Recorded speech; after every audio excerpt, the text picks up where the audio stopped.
Good morning, my dear student. Today we are going to start your class 12th history, chapter 9, Kings and Chronicles. Today we will continue your previous topic, the courts, Mughal courts.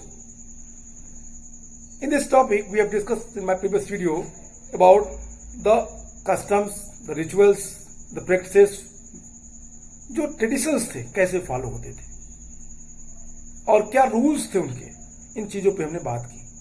We have also discussed about that. What is the importance of the courts? What is the importance of the what? The takht.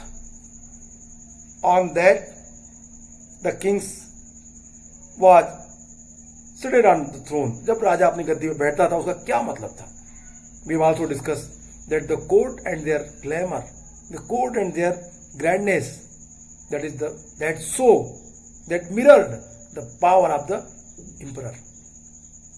It was the medium to what? To express the clear message among their people that he is powerful and he is seated on their throne and he have capacity and capability to control them, to protect them. It clearly proved.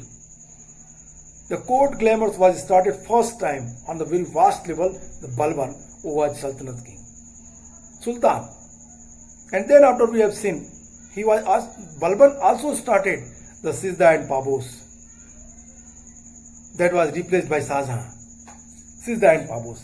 And we have discussed in our previous video that the courtiers who seated on the particular place according to their capacity and capability and their loyalty. No one moved either and thither, one place to other place when king sat on their throne. No one have right. And this was what? Very seriously observed. If anyone break that rule, he was punished. The one officials appointed for that, the Muhatsib. These are all we have discussed in my previous video. Today we will discuss the functions which was practiced in the Mughal court. The two functions that was very famous, that was the Persian style to pay respect to emperor, राजा को सम्मान दिखाने के लिए, सम्मान प्रदर्शित करने के लिए जो ये परंपरा थी, जो मेथड्स थे, वो ईरानी परंपरा से लिए गए थे, सिजदा और पाबोस. इस सिजदा और पाबोस, सिजदा का मतलब था झुकना और झुक करके काफी नीचे तक राजा को सैल्यूट देना. पैबोस, पैर घुटने के नीचे तक झुक कर पैबोस करना या जमी बोस करना, चूमना. बाद में शाहजहां ने इसको चेंज किया, इस पूरे सिस्टम्स को, इस पूरी व्यवस्था को, और दो नई व्यवस्था, चहार और तस्लीम को इंप्लीमेंट किया. चहार और तस्लीम क्या थे, इन चीजों पे हम बात करेंगे आज, today. Okay. The forms of the solutions of the rulers indicated the person's status in the hierarchy. The deeper proportions represented the higher status. The highest form of the submission was Sizda and complete the posturations. Under Shahjahan, these rituals were replaced with the Chahar and Taslim and Jamibos kissing the ground. What is Chahar and Taslim?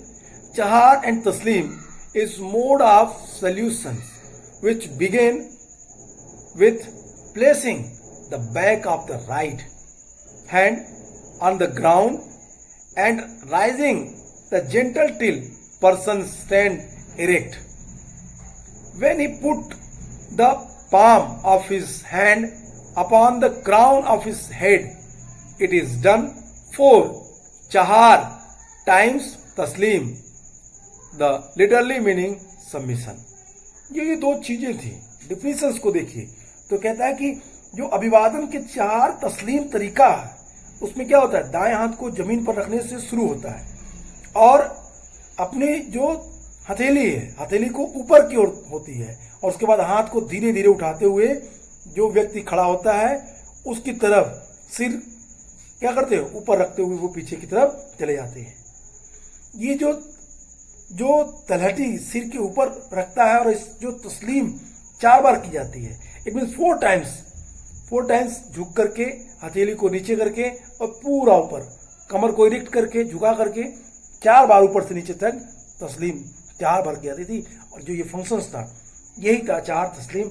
तस्लीम का शाब्दिक अर्थ था आत्मनिवेदन करना। तस्लीम का actual meaning है, literally meaning the submission, आत्मनिवेदन, सबमिशन करना। That is the very important things. That system was introduced by Shahjahan in their court to replace सिजदा एंड पाबोस। सिजदा और पाबोस को रिप्लेस करके उसने ये व्यवस्था कोर्ट में लाया। The protocols, the governing, the diplomatic envoy at the Mughal court were equally explicit. An ambassador presented to the Mughal emperor was expected to offer an acceptable from the what? The greetings, either by bowing deeply up, the kissing the ground, or else to follow the Persian customs of the clasping one's hand in the front of the chest. Thomas Roe, the English envoy of James I, simply bowed before Jahangir according to European customs, and further shocked the court by demanding a chair. It means it is very interesting matter that Thomas Roe, when reached in the Jahangir court, he don't know about that the rituals and the such type of the traditional act which was practiced in the Mughal courts. He reached Mughal courts and he demanded a chair to क्या करने के लिए, chair पे बैठने के लिए उसने demand की, मांगा उसने। इस तरीके से अगर आप देखें तो कहता है कि जिस व्यक्ति के सामने राजा शासक का जो अभिवादन था ये एक तरीके से सिस्टमेटिक रूप से किया जाता था। झुक करके अभिवादन करना व्यक्ति की हैसियत ज्यादा ऊंची मानी जाती थी। जिसके सामने कोई व्यक्ति झुक के करता था तो जिसके लिए झुक के करता था उसकी हैसियत उस व्यक्ति से ज्यादा मानी जाती थी। आत्मनिवेदन का उच्चतम रूप, टॉप जो मेथड्स था वो सिजदा या दंडवत लेटना था। शाहजहां के शासनकाल में इन तौर तरीकों को बदल दिया गया और इनकी जगह एक नई व्यवस्था लाई गई, चार और तस्लीम या जमींबोस। मुगल दरबार में जो राजनयिक आते थे, एम्बेसडर्स आते थे, जो दूत आते थे, इनवाय, इनके संबंधी जो नए नए सिस्टम्स, नवाचार में भी ऐसी सुस्पष्टता थी, क्लियर था कि कौन जो आएगा तो उसे क्या करना है। कोर्ट में सभी के लिए क्लियर इंस्ट्रक्शंस थे। ये वो मेथड्स थे मुगल के समक्ष, मुगल एम्परर के समक्ष प्रस्तुत होने वाले राजदूतों से ये अपेक्षा की जाती थी कि अभिवादन के मान्य रूपों में से किसी एक में वो झुककर अथवा जमीन को चूमकर अथवा फारसी रिवाज के मुताबिक, फारसी कस्टम्स, पर्शियन कस्टम के अकॉर्डिंग क्या करे, वो छाती के सामने हाथ बांध कर तरीके से अभिवादन करे। लेकिन जब एक इंटरेस्टिंग मैटर आया, जब थॉमस रो आया, जहांगीर, इट मीन्स जो आइदर बाई कह रहा कि जो ये सिस्टम्स थे कि जो कोर्ट में कोई भी आए, कोर्ट में आने के बाद उसे अपने तरीके से, इट मीन्स जो कोर्ट में प्रैक्टिस हो रही है उसमें से किसी एक तरीके से, वो सिजदा हो सकती है, पैबोस हो सकती है, चार तस्लीम हो सकती है, या दोनों हाथों को बांध करके जो आपको उनको रिस्पेक्ट देने का तरीका है, वो किसी एक तरीकों को उन्हें करना पड़ता था, ऐसी अपेक्षा रखी जाती थी। लेकिन आश्चर्य तब हुआ जब जहांगीर के दरबार में जेम्स फर्स्ट का एक दूत थॉमस रो आया। थॉमस रो ने दरबार पहुंचा और दरबार में बैठने के लिए खुद के लिए कुर्सी मांगी। ये यूरोपीय रिवाजों के अनुसार जहांगीर के सामने केवल झुककर अभिवादन किया और उसके बाद बैठने के लिए उसने जो कुर्सी का आग्रह किया, जिससे पूरा दरबार एस्टॉनिश्ड हो गया, आश्चर्यचकित हो गया। तो it means the rituals, the practices that was interestingly changed time to times. Why? Because the foreign ambassadors, the diplomatics, envoys, when they reached in Mughal court, they don't know about the practices of Mughal court. So that's why simply उन्होंने अभिवादन किया आसानी से। The emperor began his day at the sunrise. What is the activities of the king?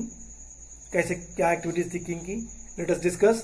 कहता है कि the emperor began his day at sunshine with the personal religious devotee or prayers, and then appeared on a small balcony, the Jharokha, facing the east, below a crowd of people, soldiers, merchants, craft persons, peasants, women with sick children, waited for a view, darshan of the emperor, Jharokha. Jharokha darshan was introduced by Akbar with the objective of the broadening the acceptance of the imperial authority as a part of the popular faith. What is the meaning of Jharokha darshan? Here one thing which is very important, which I want to share with you. What the Jharokha darshan, that was the medium to give the message among their peoples that king was physically fit and fine. First. Second thing, Jharokha darshan, it was medium to express the physical appearance of the king, and it also shows. I have already taught you about the divine light. According to historians, the meaning of Jharokha darshans, that their peoples, the king's people, believed that in kings there are so many divine power. If they will, क्या करेंगे, उसे देख लेंगे, दर्शन कर लेंगे, तो they can, उनकी requirements पूरी हो जाएगी. इसीलिए so that's the various peoples, उसमें बहुत सारे लोग थे, like womens, like childrens, like sick childrens, the craftsman, merchants, soldiers, everyone presented there. क्या करने के लिए? झरोखा दर्शन में राजा को देखने के लिए. और राजा डेली झरोखा दर्शन में खड़ा होता था और झरोखा दर्शन देता था. Okay, that is the meaning of Jharokha darshans. The emperor began his day, the sunrise, and the personal religious devotees of the prayers. अपनी शुरुआत सुबह उठने के सूर्य के किरणों के साथ वो अपने प्रेयर करने के बाद शुरू करता था. फिर झरोखा दर्शन में जाता था, वहाँ लोगों को दर्शन देता था. दर्शन के लिए काफी लोग खड़े होते थे दर्शन पाने के लिए, क्योंकि लोगों का ऐसा विश्वास था कि राजा के अंदर दैवी गुण है और राजा को अगर वो देख लेंगे तो उनके सारे कष्ट और रोग दूर हो जाएंगे. ये तो एक सिंपल बिलीफ थी, लेकिन इसके पीछे का दूसरा महत्वपूर्ण कारण था. पॉलिटिकली जो फिलॉसफी थी, पॉलिटिकल फिलॉसफी, वो ये थी कि इससे राजा फिट एंड फाइन प्रजा में दिखे और प्रजा में कोई रिवोल्ट न हो. After spending an hour at jharokha, the emperor walk to public hall of audience, Diwane Aam, to conducted the primary business of his government. State officials presented reports and made requests. 2 hours later, the emperor was in the Diwane Khas to hold the private audience and discuss the confidential matter. High ministers of state placed their petitions before him and tax officials presented their accounts. Occasionally, the emperor viewed the works of the highly reputed artists or building place of architects. Mimar. It means after the Jharokha darshan, King Emperor raised in Diwane Aam, where he interacted with the common peoples and their ministers. He expending their 2 hours in the Diwane Aam, then after he reached in Diwane Khas. Diwane Khas, that was the place where he made the very important persons. And he discussed the confidential issues matter. वहाँ पे वो tax के बारे में देखता, उन चीज़ों पर चर्चाएं करता. और फिर कभी कभी वहाँ पे वो he also inspect the maps which was prepared by architects for the, किसके लिए? बिल्डिंग बनाने के लिए. कभी कभी उन चीज़ों को भी वो देख लिया करता है. It means here the Diwane Aam and Diwane Khas, that is the very important code. Diwane Aam for the common peoples and the courtiers and their ministers, and Diwane Khas is the confidential hall where he discussed the very serious issues like tax, like private audience. He discussed their various important issues. High ministers stated placed their petitions before him and tax officials presented their accounts before him. उनके सामने इन चीजों को पेश करता है. और emperor कभी कभी क्या करता, occasionally he viewed the works of highly reputed artists or buildings plans or the architecture's mimar on the special occasions such as the anniversary of accession to the throne, Eid, Shab-e Barat and Holi. The court was full of life. The perfumed candles set in rich holders and place walls, the festoon fashioned with the colorful hanging made the tremendous impressions on visitors. It means occasionally the court was decorated during time to time. If any festivals like Shab-e Barat, like Holi, like Diwali, on that occasion court was what? Decorated by the various candles, the colorful candles, the various type of lights, perfumed candles set in rich holders and placed walls, the festoon with the colorful the hanging made the tremendous inspirations of pictures. जो त्योहार उत्सव पे जब सिंहासन, जब कभी कभी occasionally जब राजा कभी कभी वो दिन on the special occasion such as the anniversary of the accession to the throne, राजा के सिंहासन की वर्षगांठ हो या ईद हो या शब-ए बारात हो या होली जैसे कुछ विशिष्ट त्योहारों पे दरबार का माहौल जीवंत हो उठता था. सजे हुए डिब्बों में रखी मोमबत्तियां और महल के दीवारों से लटक रहे रंग बिरंगी जो बंधनवार आने वाले लोगों पर, विजिटर्स पे आश्चर्यजनक रूप से क्या करते थे, प्रभाव डालते थे, उनको बहुत ही प्रसन्न करते थे. अब मुगल शासक वर्ष में 3 मुख्य त्योहार मनाते थे. सूर्य वर्ष सोलर जो कैलेंडर्स के अकॉर्डिंग और लूनर कैलेंडर के अकॉर्डिंग वो 3 त्योहार मनाते थे, जन्मदिन और बसंत का आगमन और फारसी नववर्ष नवरोज. ये the Mughal Kings celebrated the 3 major festivals, that was the Basantotsav, that was solar and lunar birthday of the monarch, and Nowruz, the Iranian New Year on the vernal equinox. On his birthday, the monarch was weighed against the various commodities which were then distributed in the charity. इस तरीके से वो पूरी चीज़ों को त्योहार में कुछ दिनों के लिए वो उत्सव मनाता था और फिर वो तुलादान करता था. तुलादान पे बहुत सारी वस्तुओं से उसको तोला जाता था और वो सारी वस्तुएं गरीब लोगों में डिस्ट्रीब्यूट कर दी जाती थी, बांट दी जाती थी.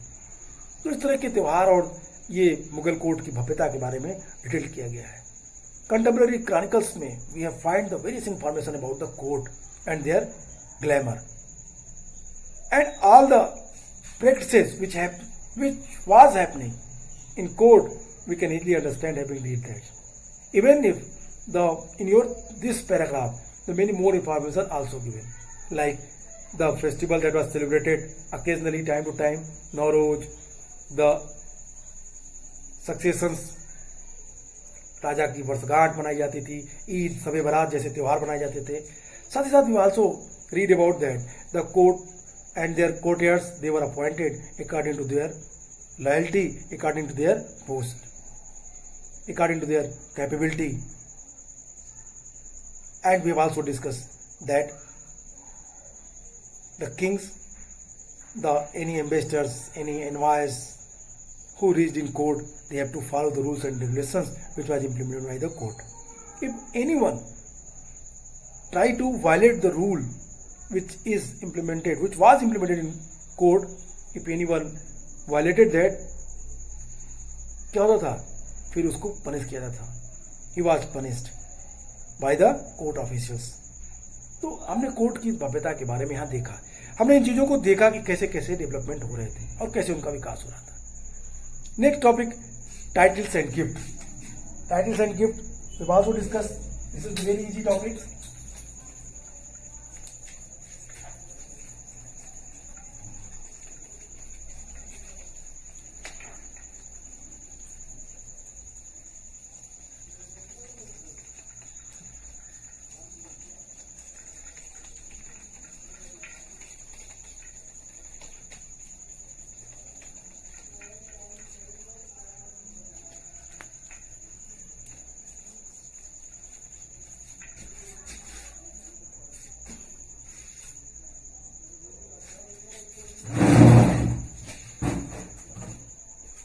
Yes, our next topic is title and gift.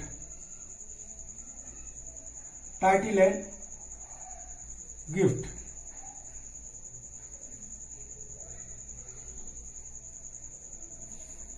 In this topic, we are going to read some important points. Grand titles were adopted by Mughal emperors at time of coronations or after the victory over an enemy. High sounding and the rhythmic there created and the atmosphere of the awe in the audience when announced by the user's Naqib. Mughal coins carried the full title of the regging the emperor with the regal protocol. It means जो titles और gift थे ये राज्याभिषेक के समय राजा की गद्दी पे बैठने के समय grand titles were adopted by Mughal emperors at the time of the coronations after the victory over an enemy. राजा के सिंहासन पर बैठने के समय या अपने शत्रुओं पे विजय के टाइम मुगल बादशाह जो थे राज्याभिषेक के समय और किसी शत्रु पे विजय के बाद मुगल जो विशाल पदवियां ग्रहण करते थे इनको जो नकीब द्वारा जब इनको तेजी से एक लयबद्ध तरीके से बोला जाता था चिल्ला के कि क्या पदवियों की घोषणा की जाती थी वे अनाउंस करते थे और सभा में ये अनाउंसमेंट सुन के लोग आश्चर्यचकित हो जाते थे। मुगल सिक्कों पर भी राजसी नवाचार के साथ साथ शासन पे जो आसीन है गद्दी पे जो आसीन है जो राजा है वो बादशाह की पूरी पदवी होती थी कॉइन्स पे भी। तो it means coins is also indicate the power of the king. And on the coins you have read the titles of the king, Allahu Akbar Jalle Jalalahu, or such type of others. The kalma, that is the kalma, it is also mentioned under the coin. तो इस तरीके से जो चीजें थी वो coins के माध्यम से और टाइटल्स और गिफ्ट के रूप में कहीं न कहीं राजा के ताकत और उसकी क्षमता कैपेसिटी को दिखाती थी। और ये उस समय होता था जब राजा या तो सिंहासन पे बैठता था या राजा इंपरर कोई युद्ध जीत के आता था और उसके नकीब के द्वारा उसके प्रशंसा में एक ऊंचे सुर में उनके टाइटल्स को बोला जाता था जिससे पूरा कोर्ट आश्चर्यचकित रह जाता था। That is the very important things which you have to understand. It show the glamour of the king. Again I am saying it show the dignity of the king. ये क्या था? एक्सपोज कर रहा था अपनी ताकत को, अपनी डिग्निटी को, अपनी क्षमता को ये टाइटल्स के माध्यम से। Even if the granting of titles to men of merit was an important aspect of the Mughal polity. A man's ascent in the court hierarchy could be traced through the titles he held. What I told you, that the person, that the courtiers who seated in the court of the Mughal emperor, their place that was fixed, that place that he cannot change according to their own way. अपने तरीके से उस place को change नहीं कर सकता था। The granting of the titles of the men merit was the important aspect of the Mughal polity. A man's ascent in the court hierarchy could be traced through the title he held. The hierarchy could be traced through the titles he held. जो वो titles लेता था, योग्य व्यक्तियों को पदवियां देना मुगल राजतंत्र के एक महत्वपूर्ण पक्ष था। दरबारी जो हायरार्की थी उसको किसी व्यक्ति की उन्नति को उसके द्वारा धारण की जाने वाली जो टाइटल्स थी उसके आधार पे देखा जाता था, उसी के आधार पे एक्सप्लेन करते थे। The title Asaf Khan for one of the highest ministers originated with the Asaf the legendary ministers of the prophet's king, the Solomon. It means author here inform you the special titles. The title Asaf Khan for one of the highest ministers, the originated with Asaf. The legendary ministers of the prophet king Suleman. मतलब जो आसफ खान की titles थी, Asaf Khan that was title Suleman के सबसे महत्वपूर्ण जो minister था उसकी। कहता है कि जो उच्चतम मंत्रियों में से एक, जो हायरार्की में सबसे टॉप पे मिनिस्टर्स हों, उनको दी जाने वाली टाइटल्स आसफ खान की थी। ये पदवी प्रॉफिट मोहम्मद और जो कंटेम्परेरी एक एम्परर था सुलेमान के कल्पित मंत्री से हुआ था। इट मीन्स वो उनके मंत्री थे आसफ खान, वही टाइटल्स अपने हायर जो हायरार्की में सबसे टॉप पे होते थे मिनिस्टर्स, उनको ये टाइटल दी जाती थी आसफ खान की। Asaf Khan that is title not the name, that is the very clear way. Asaf Khan कौन था? आसफ खान एक ऐसे मिनिस्टर्स थे जो सुलेमान के मंत्री थे, प्रॉफिट मोहम्मद के समय में भी थे।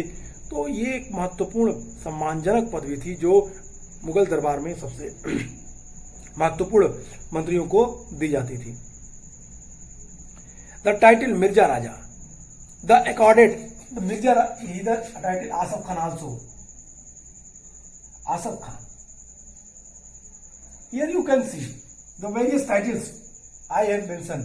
Asaf Khan, the importance of Asaf Khan I told you. The Asaf Khan that is title, maybe the Asaf Khan, the persons who was the very famous ministers of the Islamic rulers Solomon, and he also related to Prophet Muhammad, Asaf Khan.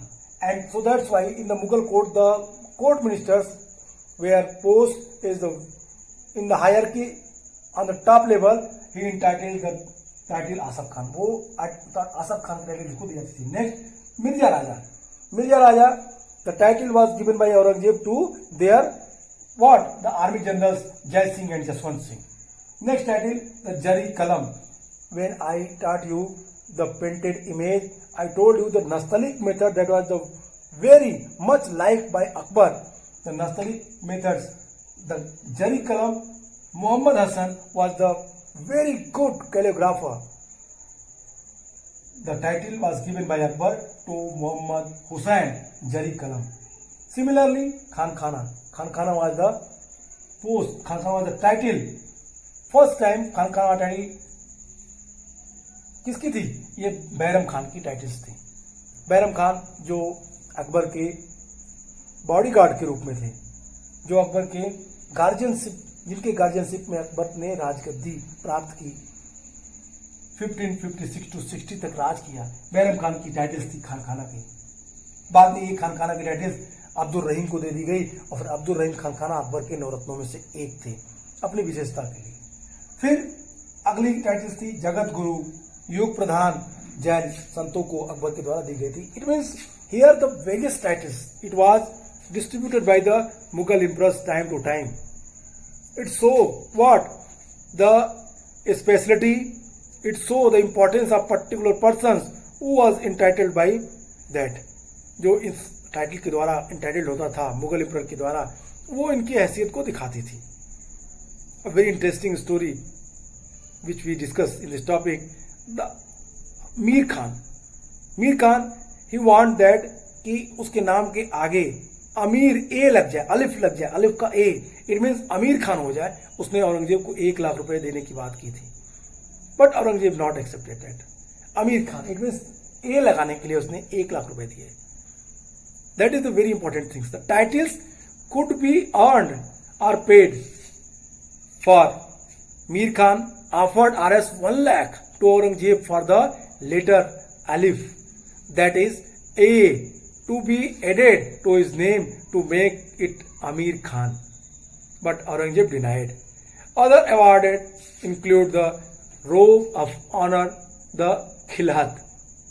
Khilhat, what is the khilhat? Khilhat is garment once worn by emperor. Garment once worn by emperor and embedded with his the benedictions. One gift the sarappa, head to foot, सर से पांव तक, सरप्पा नाम से ही है सरप्पा, it means head to foot. Sarapa jewellery ornaments were often given as a gift by emperor. The lotus blossom set with jewels, the Padme Murassa, was given only in the exceptional circumstances. It means here we have to focus other word. The khilhat, what is khilhat? Khilhat is a cloth. Khilhat is a it means you can easily understand the क्या थी ये खिलत?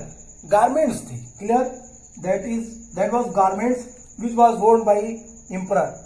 कभी पहना गया and it was also क्या किया थी? Given as a gift. ये गिफ्ट के रूप में दी जाती थी.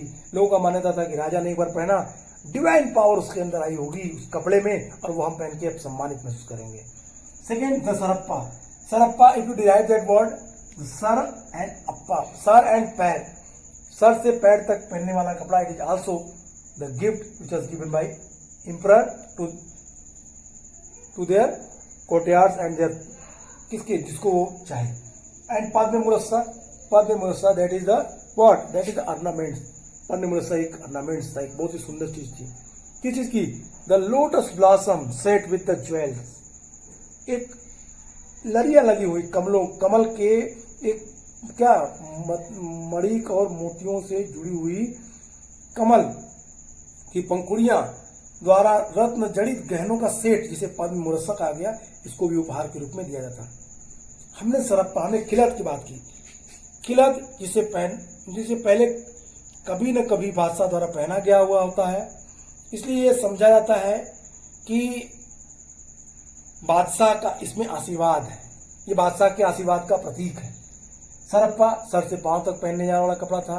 इसमें आप सर से पांव तक एक क्या पटका था. बादशाह द्वारा अक्सर जो रत्नजड़ित आभूषण थे वो भी उपहार में दिया, जिसे पद्म मुरस्सा कहा गया. और इस तरीके से इन चीजों को गिफ्ट में दी जाती थी. अब courtier never approached the emperor empty-handed. He offered either a small sum of money, nazar, or a large amount, the peskas.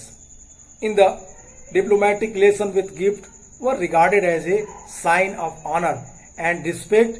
Ambassadors performed the importance functions of the negotiable, the treaties and the relationship between the competing political powers. In such as a context, gift had an important symbol role. It means दरबार में बादशाह के पास कोई भी खाली हाथ नहीं जाता था. No one, courtiers never approached the emperor empty-handed. कभी वो खाली हाथ नहीं.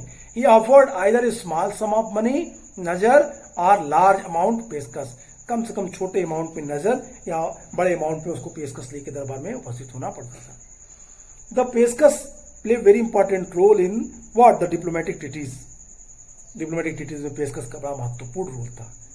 ये उपहार थे, ये सम्मान, ये आदर के प्रतीक माने जाते थे. राजदूत, एम्बेसडर्स प्रतिद्वंदी राजनीतिक शक्तियों के बीच संधि और संबंधों के जरिए समझौता करवाने में ये पेशकश बहुत महत्वपूर्ण कार्य करते थे. ऐसी परिस्थितियों में उपहार को महत्वपूर्ण प्रतीकात्मक भूमिका के रूप में देखा गया. उपहार सबसे महत्वपूर्ण रूप में सामने आए. एक इंटरेस्टिंग इंसिडेंट थी जो मुगल कोर्ट की, which also we have to share here. The Thomas Roe was the disappointed when a ring he had presented to Asaf Khan was return to him for the reason that it was worth merely 400 rupees. Thomas Roe ने एक अंगूठी दी जिसकी कीमत 400 रुपए की थी आसफ खान को. आसफ खान ने उसको रिटर्न कर दिया क्योंकि उसकी कीमत बहुत ही कम थी. इससे वो बड़ा आश्चर्यचकित हुआ और दुखी भी हुआ. It means why this story given here? Because this story proved that the meaning of the पेशकश and the meaning of the नजर.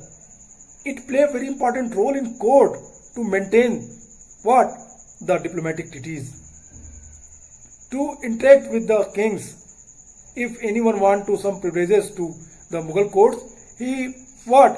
ये गिफ्ट करता था वो नजर और पेशकश के रूप में कुछ चीजों को. So this is the very interesting topics you can easily understand. The next topic, the imperial households. We will discuss on that topic our next video. Okay, goodbye and take care.